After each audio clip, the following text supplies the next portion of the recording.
So let's say there is a 4 to 5% inflation rate for the next 5 to 10 years. And what that means is that the average Canadian savings are going to be cut in terms of their purchasing power by something exceeding 50%. That would be over a 5 to 10 year period. So it doesn't sound like a lot, 4 to 5%, but it compounds across time and it can add up to something substantial in no time flat. Hey, so I got a question that's a little pushing the envelope a little bit.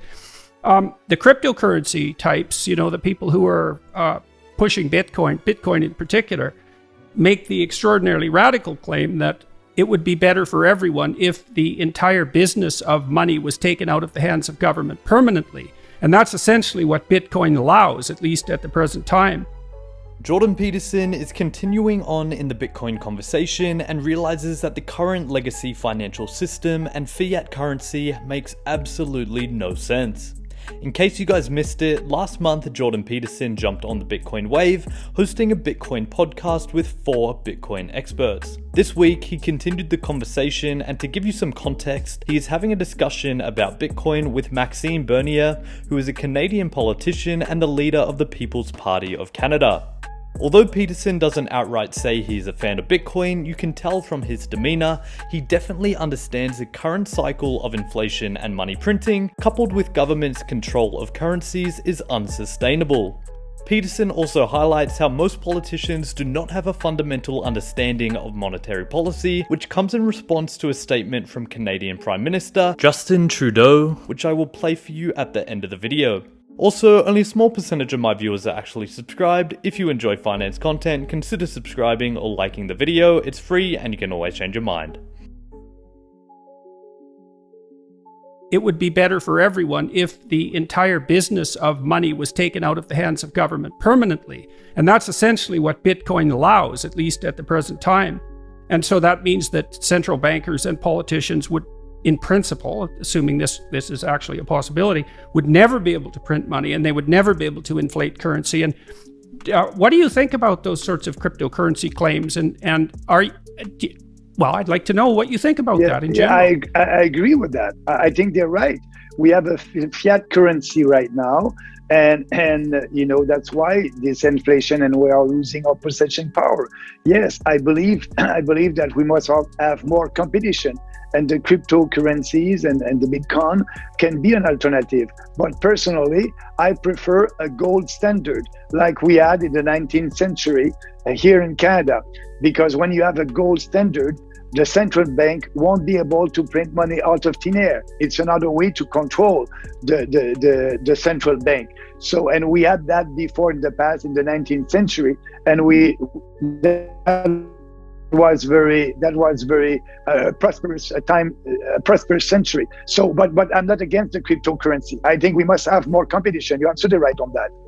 So the Austrian economists, the Hayek types, and they believe that the business cycle is actually the boom and bust business cycle is actually produced by the attempts by government to overspend in the face of so-called crises, and that produces inflation and a variety of other factors that then produce the business cycle in turn, this sequence of essential busts and booms. And so does that seem like a reasonable proposition to you, or do you look at it differently than that? No, I think you're absolutely right, Jordan. Hayek, Mises, Rothbard, that they're real economists, and they know that, and they're the only one that wrote about that and studied that.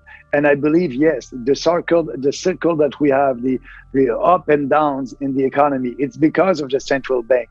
Money is everywhere, and if you create too much money out of thin air, you'll have inflation and distortion in the economy and boom and boost that we have.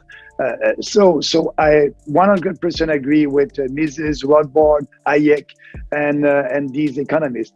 So, I think these are ideas. Just we'll move a bit sideways here again.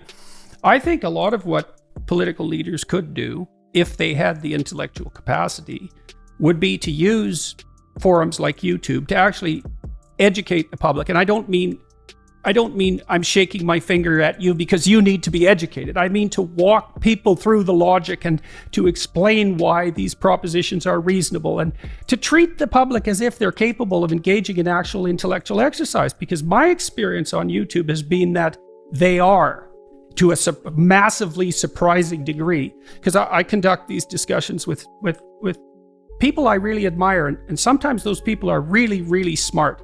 And so the discussions go fast and deep, and there's no evidence at all that people aren't following along, and there's plenty of evidence that they really appreciate it. So yes, I'm doing politics differently, and yes, I believe that people are intelligent, and I don't want to, I don't see people like children that we must give them more security and more regulations and a bigger government that will control them.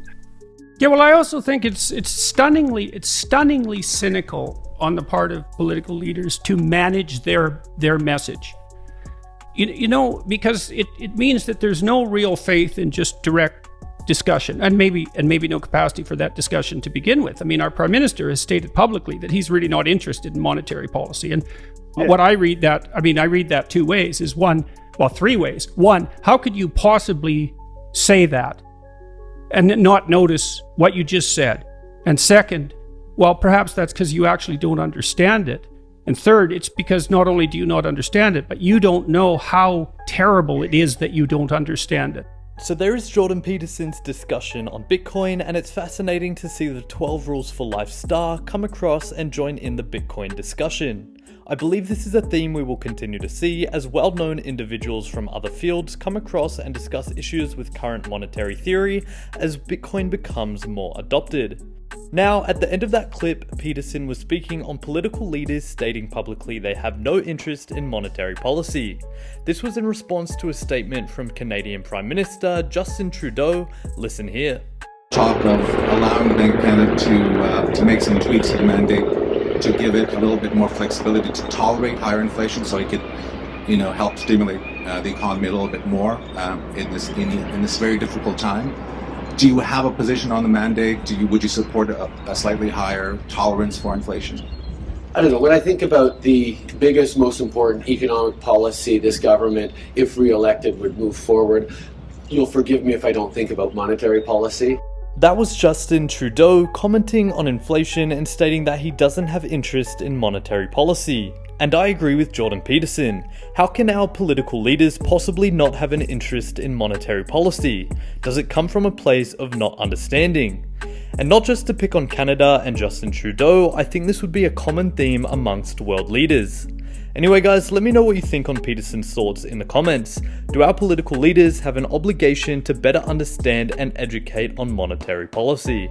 I do hope we get to see more of Peterson's thoughts on Bitcoin, as it's always fascinating to hear his perspective on it.